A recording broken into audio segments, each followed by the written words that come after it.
Welcome back, travelers of the UFO Midnight Highway. Thank you so much for coming back and hearing a wonderful tale sent to me on December 30th of 2025. I will not be using any type of AI in my videos, so I will read his letter aloud, and hopefully I do it justice. Let's begin our story.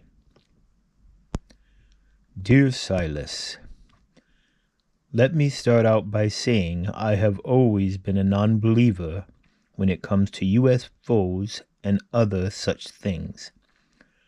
But a long time ago there was an incident that made me wonder. I was in my mid-20s back in 1985 and traveling with my wife and 3 children cross-country on my way to my next military assignment. I had started driving after staying the night in a motel somewhere around Billings, Montana. After an early breakfast, we left as the sun came up. We drove eastbound on Highway 90, went through Wyoming, then South Dakota as the sun went down on a freezing cold mid-December day. Back in those days, I had no problems in my youth, staying up well past 24 hours, so as the darkness of night came on, I continued to drive on, after we had stopped for dinner. I recall that I calculated that if I drove all night, we could stop again somewhere just before we hit Chicago. It was around 3 a.m. when I found myself driving in billowing snows caused by loose snow earlier in the day that had been piled up alongside the freeway. It was such a long stretch as we entered southern Minnesota, and my wife and children were all sleeping. I simply drove on and listened to a Best of Bruce Springsteen album on my cassette player in the old car as I pressed forward down the mostly empty highway. I do know that I was only traveling around 50 miles an hour due to the chance I might hit some black ice. Fortunately, there seemed to not be a single other soul driving that stretch of highway that night in either direction. I am sure that I drove for almost an hour straight through the state, and I didn't see another single vehicle. I can't be specific as to the time right then, but I recall that all of a sudden, a blinding light reflected into my eyes from my rearview mirror. My initial thought was that a trucker was catching up to us on that dark highway, and he may have had his high beams on.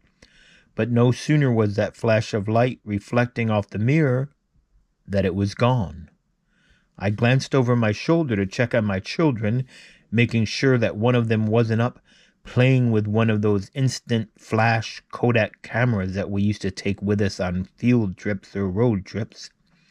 But they were all still fast asleep.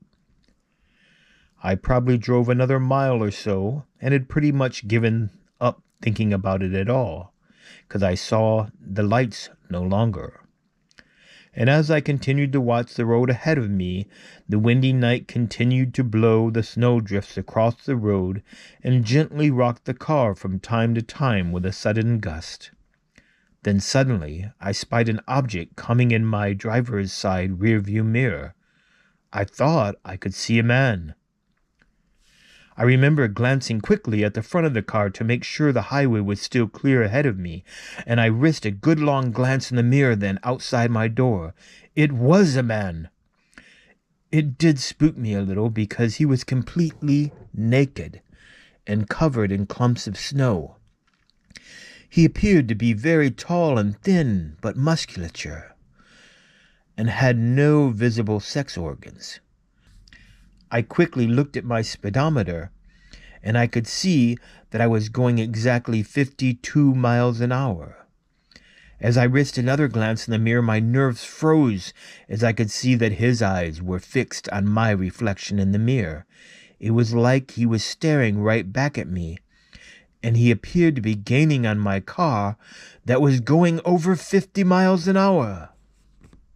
As I looked again, I could see that he, instead of running fast like a normal man would be at that speed, he was more springing forward over and over again like some graceful animal, and was so close now he was almost to my back door. I glanced forwards and towards my wife quickly, and I think I called out her name so she could see this as well, but she didn't awake. I felt scared to look back again, but I forced myself to.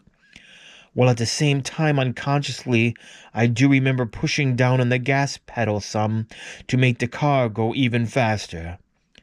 The man was practically running at the same speed as my vehicle, but he was still a good 2 yards behind my side door, and that is when I noticed his body was not covered in clumps of snow, but instead of patches of white feathers all over his arms and torsos.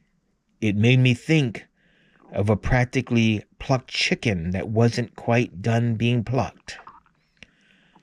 I then unfortunately locked eyes again with him in the reflection of my mirror, and as our eyes met, I have never in my life, even to this day, had anyone or anything in this world look at me with such pure evil in its eyes. I quickly broke contact and remember yelling, "No!" as I jammed my gas pedal all the way to the floor, kept my eyes straight forward, and glanced down to watch my speedometer climbing all the way to 85 miles an hour.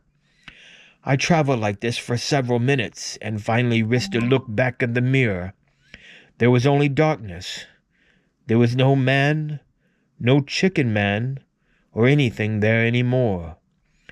I slowed my speed, and when we finally neared an exit with a gas station, I pulled off the road and filled up the tank. My wife and kids never woke up through the whole thing. I have never told them this story.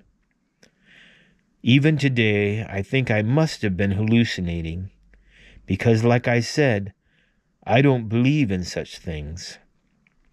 But no matter how old I get, I will never forget the face or the evil that I saw the night that I saw the chicken man. Carl, 2025, Albuquerque, New Mexico. My name is Silas, and I appreciate all of you watching this video and listening to the story of the chicken man. Until next time, stay safe out there on the Midnight Highway.